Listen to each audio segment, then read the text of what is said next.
there are a few ways that we can train, and we're going to look at some of these now. So the first thing is circuit training.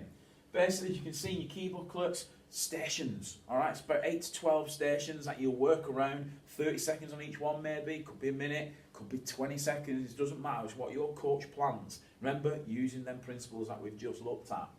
So, you get a rest in between on them. But basically, the benefits for this one, they can develop all components of fitness. It can even develop sports skills. Okay, you learn that in year 10. You could have a passing station, then you could have a squat station. It can be really mixed, okay? Next one, fartlek training. I get a few giggles with this one, especially at the younger year groups, but it's a Swedish word. It means speed play, okay? It's varying your speed. Now, you've planned it around Ashton maybe, you'll sprint to a corner, then you'll run past the park, then you'll jog, then you'll walk. It's real changing of the speed. It's brilliant for sports like rugby. I absolutely think fartlek training is really, really good there in terms of getting used to game speed and stuff like that. Because there's times in rugby where you'll be walking, then you'll be sprinting, maybe making a break down the wing, but then you might be jogging back to get back into position when you're moving the 10 metres. But as well, things like football as well, defenders need it, attackers, midfielders all need it in them sports. Really good training method.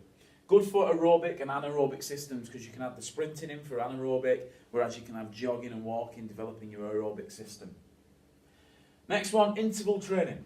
So it's intervals of absolutely intense activity, okay? So, and followed by a rest.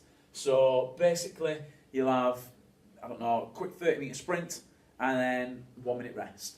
30-metre sprint, 1 minute rest. It does benefit your games players, okay, but again, I'd argue fartlek's a bit better. Your interval training is more suited, I think, to maybe your sprinters, anything like that really. You are going to do some intense activity and get a rest at the end of it, and it's a proper rest as well, no movement or anything. Next ones that we look at, the last three, we've got weight training. Common one, again, used in quite a few game sports. Basically, using weights or resistance to put stress on the body. You can use free weights or machines in this one. The benefits are it develops strength. Muscular strength is a big component developed here. If you're developing strength, it's high weights, less repetitions. So a 100 kilogram bench press for 3 reps would develop strength, as opposed to if you're going for muscular endurance, then you'd have to be doing, using that example, 50 kilograms for 15 reps, okay? Be higher repetitions. It could help someone like a cyclist, anything like that, who need that strength to drive the pedals around on their bike. Rugby player, again, needs it. Gymnast needs strength to get up 10 rings. Next one is continuous training. Continuous training is, exactly as it says, training without a rest or a break, okay? 20 minutes or longer, low intensity, steady rate.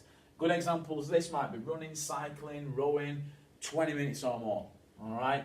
It helps cardiovascular endurance massively. Also muscular endurance, but continuous training is cardiovascular endurance, really. Remember, that's your heart. Next one, we're going to look at plyometric training. So plyometric training, it's a new one for the OCR course, this one. It's jump training, okay? Box jumps. It could be like hopping in a certain position. It could be going over a hurdle, okay?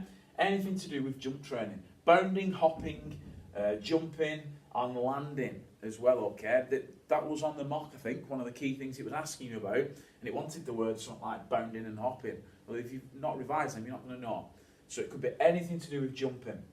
Footballers would need it, jumping up for a header.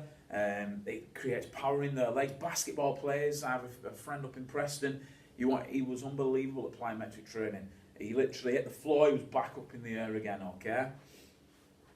It can be done using agility ladders as well. Anything explosive, but it improves power. It's a massive one for improving power, okay? Throwing sports would require this one as well, so maybe our shot putters will benefit from plyometric training. And the last one, high intensity interval training. HIIT. Again, it's a new style, this. It's popular. It's the one I like doing. Basically, it develops your cardiorespiratory system, so your lungs and your heart, okay? Alternates between speed and recovery. Quick blast, get a recovery in there, go again, okay? One of the workouts I do, I think it takes about 3 minutes 30, and you need a massive rest after it. 3 minutes 30 though, and that is your training session done. Really quick things. It can be done on a bike, running, gym equipment, weights. An interval could be 30 seconds, it could be 3 minutes. Other things that you can do in it, burpees maybe, 30 seconds of push-ups, max effort, as many as you can get. Again, really good, it's good for burning fat. It'll burn fat for 48 hours after training, and it's suited to athletes and games activities that have high intensity intervals within them. Very similar to interval training that we looked at on the other page, okay? But it's higher intensity than that.